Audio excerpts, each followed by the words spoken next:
Bon, là, je vous donne la liste de 3 de nos joueurs U23 qui sont capables de rejoindre l'équipe A d'ici 2025 par ordre de passage. 3, Ablo Traoré. Ablo Traoré qui joue à Zulte Waregem. Lui, son seul péché, c'est de jouer en deuxième division. Je pense que s'il arrive à rejoindre une meilleure écurie, une meilleure équipe, déjà même, je parle de première division, je ne te parle même pas encore de, je vous parle même pas encore d'une équipe en Ligue 1 et tout ça. S'il arrive à rejoindre une bonne petite équipe en première division de Belgique et il enchaîne de très belles performances, sachant que s'il rejoint ce genre d'équipe-là, il va forcément décupler ses performances et se mettre sûrement au niveau des autres. Je pense que ça va le booster et ça va sûrement lui permettre de rejoindre l'équipe nationale parce que lui-même saura que sur le plan motivation, il doit vraiment s'armer vu qu'il joue forcément dans un meilleur championnat et qu'il est plus suivi, il est plus en vue, plus sous le feu des projecteurs. En deux, je partirai avec Lasso Koulibaly. Je pense que lui, ça va un peu vous choquer parce que vous ne le connaissez pas.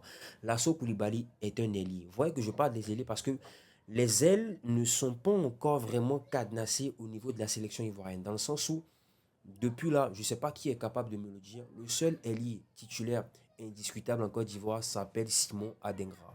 Le reste, ce sont des gens qu'on peut alterner. Diakité, il est titulaire aujourd'hui, demain il ne l'est pas. Boga, pareil. Euh, Bamba, pareil, il vient, il part. Tantôt, je pense que la dernière fois, il n'a pas été convoqué.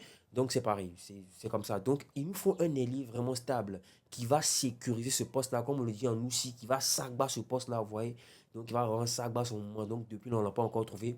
Et je pense que Lasso Koulibaly, avec sa signature à Auxerre, qui va jouer en Ligue 1, je pense qu'il sera vraiment sous le feu des projecteurs. C'est quelqu'un qui sera vraiment suivi. Quand il était du côté de Randers au Danemark, bon, il jouait avec les U23. Il joue toujours avec les U23. Il a été convoqué récemment pour les 2 matchs, la double confrontation face à l'Égypte. Et donc, voilà, je pense que là, il sera plus suivi et ça va lui permettre de rallier l'équipe A. Plus tard, je ferai une vidéo sur lui. Vous allez savoir vraiment pourquoi j'insiste sur ce genre de joueur-là. En numéro un, bien évidemment, les amis, Mao Yipi d'Orgelès qui Mario Bouchard. Claire.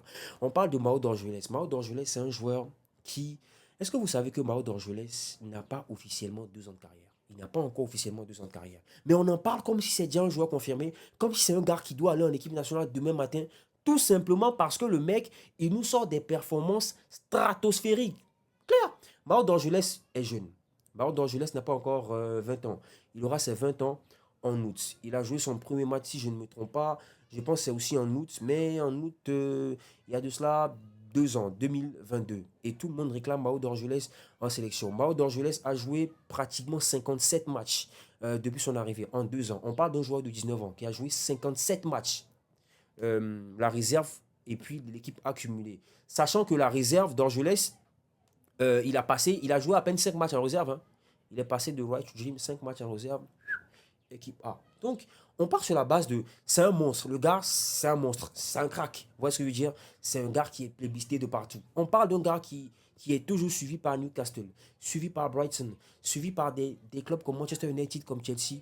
Mao d'Orgelès est tout simplement un crack. C'est tout simplement le gars dont on a besoin en équipe A et tout le monde le sait que Cyril Jean-Michel est certes bon mais il prend de l'âge et donc il lui faut une doublure, pas forcément quelqu'un qui va lui mettre à concurrence mais il lui faut une doublure, quelqu'un qui pourra le suppléer et je pense que Mao Yepi d'Orgelès qui Mario Bouchard est l'exemple parfait avec sa jeunesse et la fougue, je pense qu'on doit lui faire confiance.